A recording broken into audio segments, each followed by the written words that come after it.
So it was just amazing that as we started telling this story that we want to collect toys for the families of deployed soldiers. Because when we started, it was deployed soldiers. Yep. And man, I wish I could tell you that everything that I tried to start worked. Right. This one was an idea that was just patriotic and loving. Yep. And it just people were so generous. And I think we collected 1,000 toys in the first year.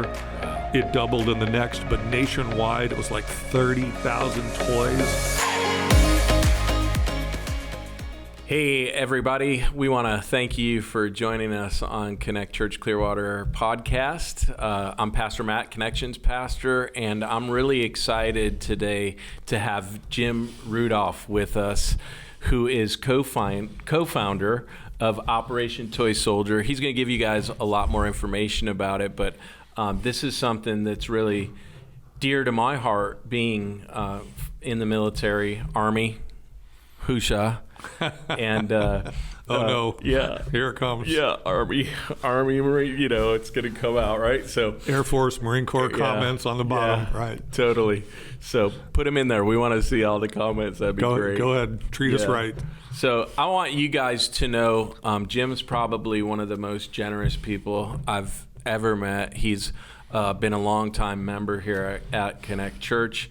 Matter of fact, the reason why your pastor is a pastor today is because Jim is his older brother and talked him into coming to church and telling him he needed Jesus. So I love that. It's an amazing story. I get credit for bringing Jeff. Yes. For some people, that's not. For some people, that's a good thing. Some people, it's, you did it. You did. It's your fault. That's hilarious. Whatever it is, he's mine. That's right. So I love it. So just a real quick background. Just from talking to Pastor Jeff, so you got saved at like a church camp, right? It was a campus crusade for Christ. Remember the yellow bumper stickers? I found it. Are you too young to remember that? I don't remember that. In 1976, there was a nationwide campaign from Campus Crusade for Christ. Yep. And it was a yellow bumper sticker on your card. It said, I found it. And so when somebody asked, well, what'd you find? The answer was New Life in Christ. I love it. And that Campus Crusade for Christ was on college campuses all over America, and they decided to do an experiment that year.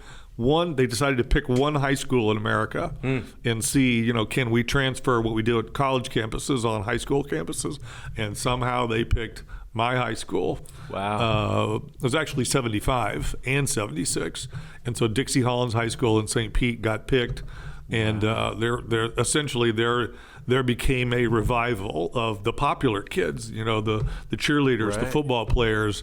High schools never changed. You got popular kids. Got the clicks, you got the clicks. Sure. And it wasn't the druggies, and it wasn't the kids that just kind of went to class and snuck off. It was a revival of the kids that we're getting all their pictures in the yearbook. Wow. So I watched my friends get picked off, one at a time. Yeah. They were falling, and so the clique of unsaved popular people was shrinking, and the saved popular people was growing. Never forget it. It was a great time. That's amazing. So I got invited to go to Colorado Springs to their it was like a leadership training thing. Yeah. And what I heard was Colorado Springs. So I was thinking, wow, go out west, wow, hiking. Trip. Yeah, and that's not what it was. It was like, here's your workbook, here's your, but that's how it, awesome. A guy, a pro football player, can't remember who it was, gave his testimony. He described his life, which was identical to mine. Wow. And I found myself walking down the aisle. Wow, I love it. So Colorado Springs. That's amazing. Summer of 76. Yeah, Pastor Jeff says that when you came back from camp, he was mad at you because he lost his running buddy. Oh yeah, I was a ringleader. Yeah. Some of those stories aren't pretty. Well, I was thinking when you said that, maybe that's why God chose the people that He did, because you guys were people of influence already. So, and look what happened, right? Yeah. What was crazy is that I remember it like it was yesterday that these kids are getting saved. Mark Nasworthy went on to be a American Airlines senior pilot.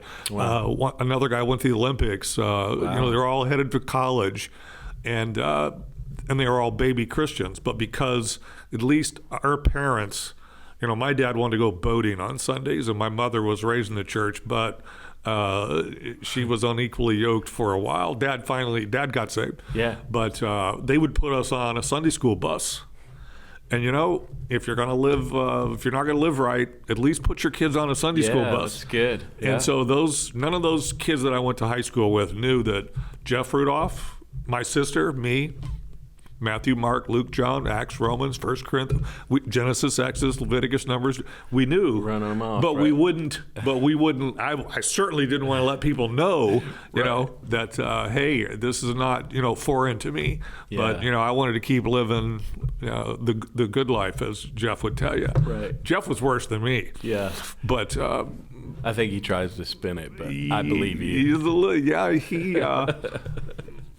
There's a lot of stories. Yeah, That's for another podcast. Yeah, that's right. Yeah, we'll definitely have to do God that. in His mercy. Yeah, in His mercy. That's right. In His sovereign grace. Awesome. Here we are. Yeah. So. Well, I'm thankful for you, and Thank you. I thank God that happened, and look at what I know that you've done so many amazing things at the church by leading different small groups, stuff like that, and just being board member, and your current board member now, and so we're thankful for you, Jim, and your life and devotion to God. It's awesome. 44 years. Yeah. It's been life. Well, I think that this Operation Toy Soldier is an example of how Christ puts something inside of us that gives us compassion and empathy, and me being a veteran, I definitely can connect to this. But not only because I am a veteran, but because I think I know the situations more at hand within the military community, right, and how you guys are addressing that. So why don't you share how Operation Toy Soldier kind of came about to everyone that's watching, and just kind of fill us in on it, and then I'll ask some questions along the way. So I wish my mother could have been here when you were saying all those nice things about me. Yes. I need to pencil you in to do my eulogy. You're good. I got a phone call. I think a lot of people know that Veterans Funeral Care have a federal trademark on it, so it can't be copied. And I've had funeral directors from all over America reach out and say, wow, what a cool thing, a funeral home for veterans. Yes. Yeah. And how can we help? Yeah. And so we've built a provider network. Yeah. And they have to agree to. We have a Retire Your Flag with Honor program. We have Operation Toy Soldier. Yeah. So if they'll let us come in and train them, and they'll agree to do it like we do it, then we will co-brand them and endorse them. Co-branding, kind of like think of a Barnes and Noble store. When you walk in to get a book, there's a Starbucks cafe in every Barnes and Noble. Right. So that's co-branding. Yep. So we will co-brand, allow them to use our brand and our marketing materials to say to the people of their community, hey, we're a veteran friendly. We know more than the other funeral homes in this town. And when we get done with them, they do. That's great. So this guy in Atlanta, Frankie Stewart, his dad's Vietnam vet. They have 3 funeral homes on the Stone Mountain side, on the east side of Atlanta. Yeah. And he called me up one day, and they were one of our still are wonderful providers. And he said, "Man, I got an idea, and I want to collect toys for the kids, the families that are at our Dobbins Air Force Base, in central Cobb County. You know it well."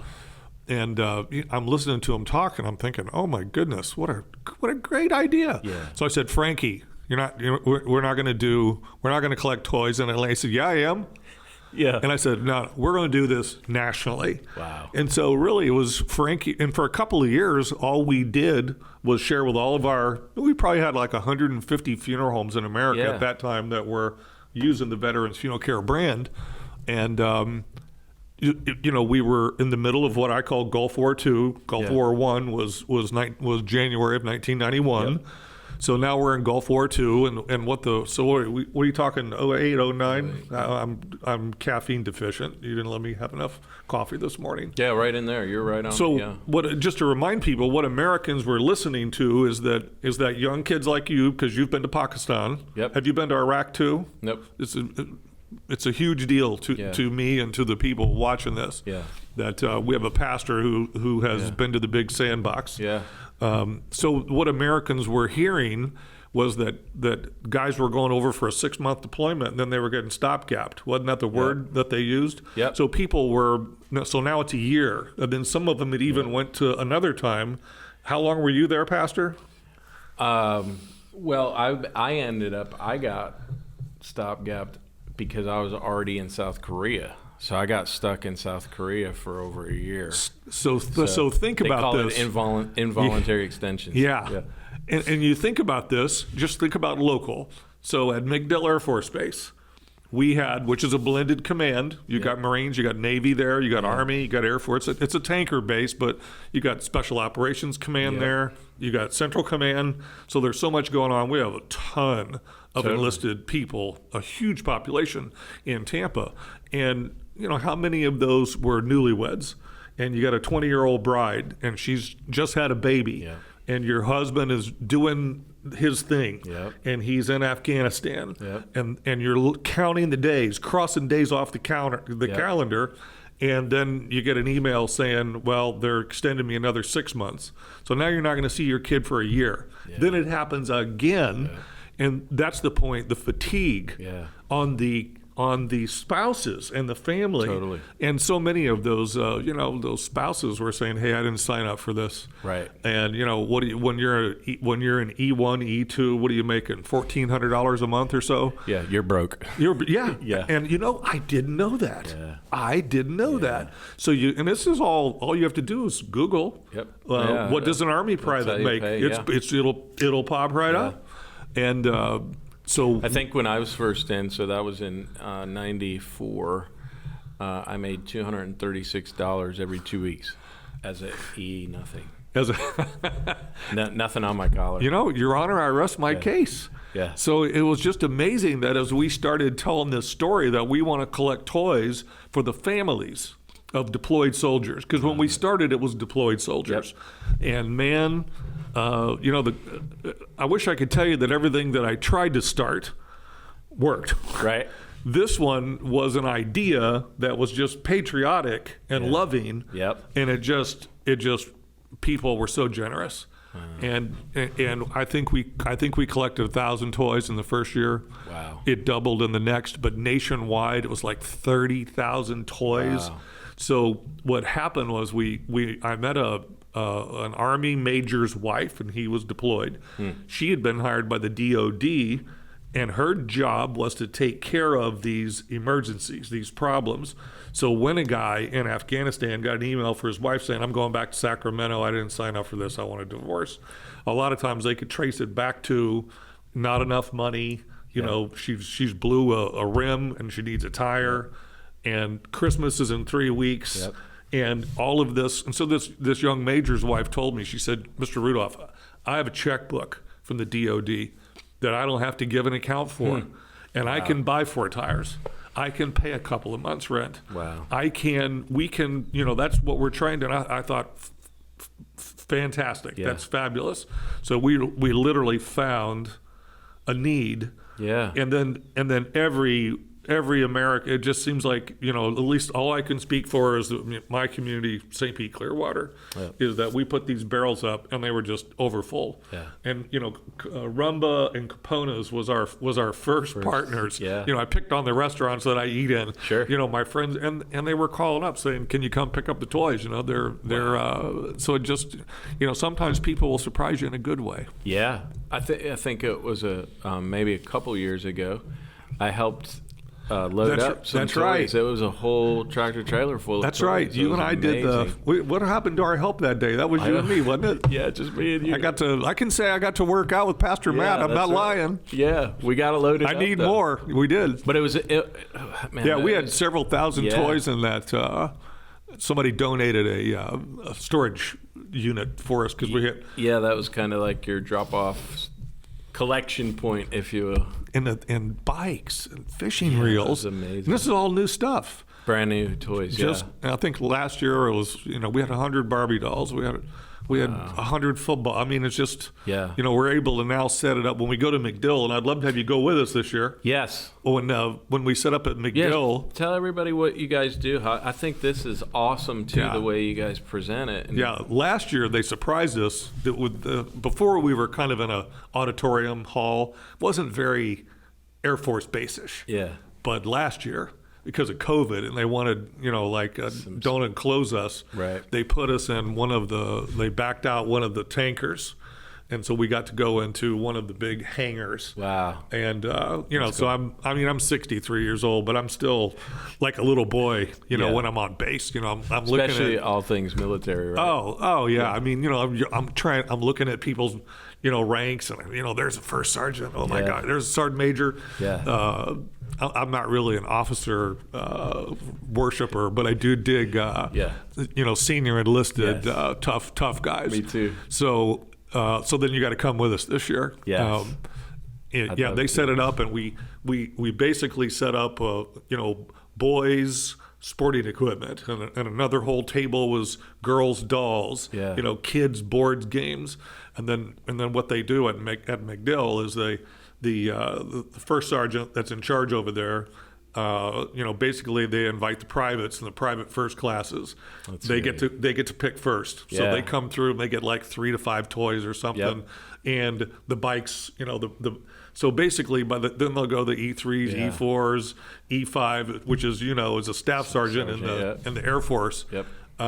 Sergeant in the Army. Yep. Then the higher their rank, which means the more money they make, they get to pick last. Yeah. So I can tell you that it works. That that's awesome. The poorest soldiers and sailors, their spouses get to go through. Mm-hmm. Now today it's not for deployed soldiers anymore. It's for military families. That's awesome. And one of the cool things that I'm proud of, we actually have soldiers that are studying at St. Pete College or USF who received toys when they were in Afghanistan. Their spouses got them. Right. And now they're getting toys because they're using their GI Bill. Yeah. And they're in school. Awesome. Isn't that cool? Yeah. So it just turned out to be feels good all the way around. Absolutely. Yeah. Well, I'm thankful that we as a Church Connect church can partner with you guys, and I want you guys to know that this barrel after this podcast is going to be in our lobby all the way up until the last collection time, and then you guys distribute the toys. We've actually benefited from this program as well. Me being a veteran, you've asked me of knowing any families, and we've gotten to be able to get toys in kids' hands, and that's special. There's nothing more amazing than knowing that you get to be a part of that smile for. As you know, the funeral home is on Belcher Road. Yes. And we share a parking lot with Light of Christ Catholic Church. Yeah. So after we moved in over there, I went over, knocked on the door, and introduced myself to the priest and the office staff. Yeah. And wouldn't you know, the priest, his assistant, she's been there 20-something years, and her dad's retired Command Sergeant Major. Ooh. And I told her, I don't know if they believed me on that day, but I told her about Operation Toy Soldier. Yeah. And I said, you need toys? We can help awesome. Because of your dad, and he's a member of the church. And so it's worked in a few churches where the pastor or someone there on the admin side has military service. So that's one of the reasons why now I like it when people donate all year, because we do get those distress calls. Yep. With somebody saying, I don't suppose you have any toys left over. We have a need. Yeah. We sure do. That's awesome. Yes. Awesome. It feels good. Yeah. So you have a deep affection for the military, and you've done some pretty impressive funerals in the sense of people that were pretty predominant in rank and whatnot. Would you want to share any of that, or? Yeah, I mean, we have one that stands out above all the others. Anyone who's ever, if you've seen the movie Full Metal Jacket, which was a Stanley Kubrick Academy Award winning Best Picture of the Year. And Gunnery Sergeant R. Lee Ermey played Gunny Hartman. Every person that's ever served in the military, no matter what branch, has seen the first 7 or 8 minutes of that, which is the indoctrination into what your life is going to be for the next 13 weeks. We can relate. And I wish the language, I wish I could recommend it. The language is so bad, but we did have the honor when R. Lee Ermey passed away April the 15th, 4.5 years ago. He died in California, died in Los Angeles, UCLA Med Center in Santa Monica, actually. Yeah. And they called around, talked to 6, 7, 8 funeral homes in LA, and none of them impressed the family that they knew what they were talking about because they wanted a church funeral.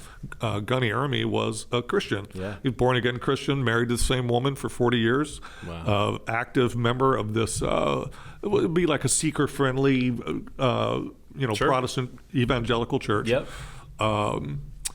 And they just couldn't get comfortable, so they called the headquarters Marine Corps and said, "What do we do?" And somebody there passed them our name. Wow. So Blair Creever and I talked to, it was actually the agent for Gunny Ermey that was handling that. Yeah. They saw that as business. Sure. And he called us up, and we answered his questions, and he said, you guys are the only people that have known all the answers. Every other funeral home said, we'll call Arlington National Cemetery and get the information. And he said, only one problem, you're in Tampa and we're in Los Angeles. And I said, it's going to cost you a couple plane tickets and some hotel rooms, but Blair and I are going to come and we're going to do the funeral for Gunny Ermey. And so I took some of my funeral director buddies with me that were military. Wow. And that was a cool week in California. I'm sure. So I have to, it's a pride problem now. Did I tell you we buried R. Lee Ermey? Yes, you did. Yeah. He also did that show on the History Channel, Mail Call. I loved that show. He did Mail Call. He did Mississippi Burning, which is a real drama, which is a it was a great drama. Yeah. Sad, but great movie. Yeah, he had 40. His career took off, and he never did not work. Yeah. He became a very big star. Wow. And your funeral home here in Clearwater, you actually have a museum of military memorabilia, correct? Very, very humbling that started off that people we're 21 years old. 20 years ago, people just started. We had this one curio cabinet was what it amounted to. And, someone gave us their dad's Purple Heart. They didn't know what to do with it. People gave us pictures from Vietnam or World War II. Yeah. And then it began to be uniforms and canteens and knives, stuff used in combat. And today it's grown into its own room. It's amazing. And, I'm getting ready to turn it into a nonprofit because I'd like to find a permanent location for it. Yeah. Because now we've people asking me motorcycles, Jeeps. And we haven't. That's awesome. I think we've paid for 1%. There's been a few things that I've seen from time to time online, but for the most part, all this stuff is donated. Yeah. Because people are trusting us that we'll give it a home. Don't you have like a deuce and a half out in front of? Yeah. We have. We actually. It's gone now. The 5-ton. When we first moved in, we had been loaned a 5-ton. Yep. And boy, did that just attract. So now we have. I bought a World War II. What's it called? A fast. Is it a personnel heavy carrier? The tractor. From World War II. From World War II. We know that it was used at Normandy, and this tractor. It's a World War II high-speed tractor. Yeah. So you could Google that and look it up. So there's only, according to Wikipedia, there's only 5 in America that are still under their own power. So this one was in the museum off of Almerton Road, if people remember that. So really? That's so it's in fact, I've had a few people say to me, this thing really ought to be inside in a museum. Yeah. And I've agreed with them that it should. I'd be willing to work a trade out, a tank that didn't work, or But people, and that's something I did buy. It's better than a sign, it lets people. But what I would like is for there to be a sign on there that says the Clearwater Veterans Museum, because that's the domain that I took, and am hoping, in my free time, to do this museum. Yeah. So is anybody just able to just stop by the funeral home and kind of look in? We just love it when people come in and say, "We hear you have a museum." You guys got to check it out. It's amazing. It's very humbling. Again, it's one of those. It was just done from when somebody hands you black and white pictures from 3 Marines on Iwo Jima, arm in arm, smiling, because they survived. How do you throw that away? You can't. You can't. Yeah. And I love that you won't and don't. And it worries me what's going to happen to it, Yeah. Right. And I love too that you don't throw it in a drawer somewhere either. You've actually took effort, and I'm sure it takes time and finances just to do what you do, the way that you display it. But it's awesome. I love your heart, Jim, and you guys need to know. He probably would never tell anybody this, but we do a lot of outreaches in our community here, and Jim is the first person that I think of to call, because his heart is always, hey, how can I help touch the community? And man, I've been blessed. It's a great example, though, of what generosity looks like, and how to touch humanity with Jesus. So I want to ask you, how can we, or the people out there, how can they connect to this and sow into it, or even serve into it, help load toys up for anything or anything like that? How can we get more involved with you guys? They could absolutely call and ask for Jim or Tracy. Tracy is the poor kid who's the project manager. She does an outstanding job. As far as like what our needs are, we are Operation Toy Soldier is a nonprofit. Yep. So if somebody wants to make a donation, we what we find is we've been buying gift cards for the older kids. People are good about donating gloves, baseball bats, footballs, basketballs. Still need those things. Those things are easy to place. They're popular with kids. Yep. But last year we tended to use the cash donations that came in.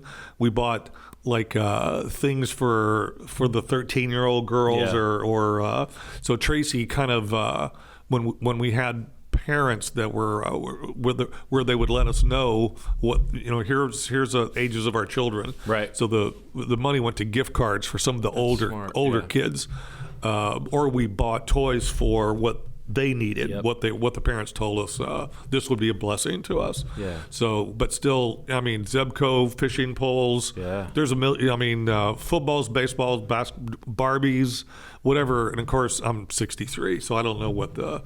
I know I've heard American Girl, but I know they cost a lot of money. Whatever. The moms out there, they know what. Give an unwrapped toy that your kid would like, and that will absolutely be a blessing to someone. This is all over the nation that you guys do this. Yep. If we actually get phone calls now from people that have found Operation Toy Soldier, they have seen, because there's a website where you can go check out your a charity, whether it's legit or not, and we're on that website, and we're a bronze level. We send them our financials. Yeah. We don't pay. There's no paid staff. Basically, I paid some. We've had to hire delivery people, that sort of thing. Yep. Rent a truck. We rented the Ryder truck last year, so our 90% of what comes in, it goes to buying toys. That's awesome. You bet. That's awesome. So they could jump on OperationToySoldier.com and do you list on there like locations where the barrels are, or is it? Yes. Yeah, it probably has Rumba and all of that. Connect Church will be a location that you can come by here in Clearwater and drop them off, probably even at your funeral home. Love to have people 693 South Belcher Road. They can bring them with you to church on Sunday. Is there a way to do any online donation on your website as far as I cash don't or anything think like that? They can do it. Maybe I need to talk to your web guy. I'm pretty sure that Operation Toy Soldier has the address where people can send a check in, but if we're able to do it online, they haven't told the boss yet. Okay. So It's probably coming. If not, though, yeah, right? whoever you used it, it would. Yeah. I noticed that we seem to get a lot of checks in the mail. I don't think they have it online yet. So. Okay. Well, for our people at Connect Church Clearwater, you guys can go on our website, connectchurchclearwater.org, and you can find the fund, which would be outreach, and donate that way, and we'll make sure that it goes to Operation Toy Soldier. Jim, thanks for being with us today. Oh, this was fun. Thank you for your heart and the way you serve our church community, but also the community around us. You do so many things we didn't even get to talk about. You've done stuff for our police force and just people that are in the servant business, if you will. Police Appreciation Day. Yeah. That was very cool. Yeah. We've now done it 2 years. Yeah. Drive through. It's amazing that let's give our friends credit. Yeah. That it seems like whatever we try to do, we get the support of Pinellas County, and we've now done 2 drive-through Police Appreciation Days with the cops being able to drive through, and it's not, well, it won't surprise you, it's these 2 again. Yeah, they're in on it. Rumba awesome. and Capone's puts together the plated food basket, but then we also went out, as you know, we had several churches, Connect Church included, that wrote a letter to the policemen promising that our congregations are praying for you.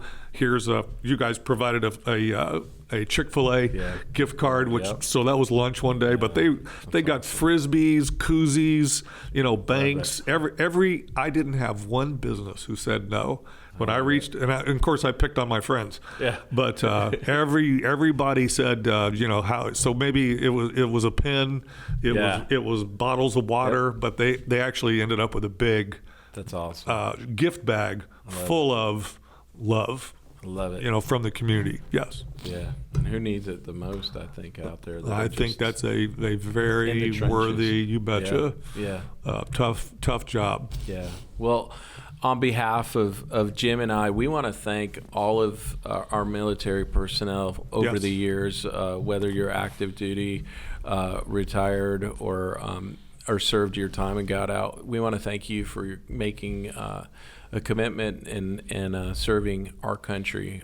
We know when you sign that line, it's a big deal, and we're thankful for all of you.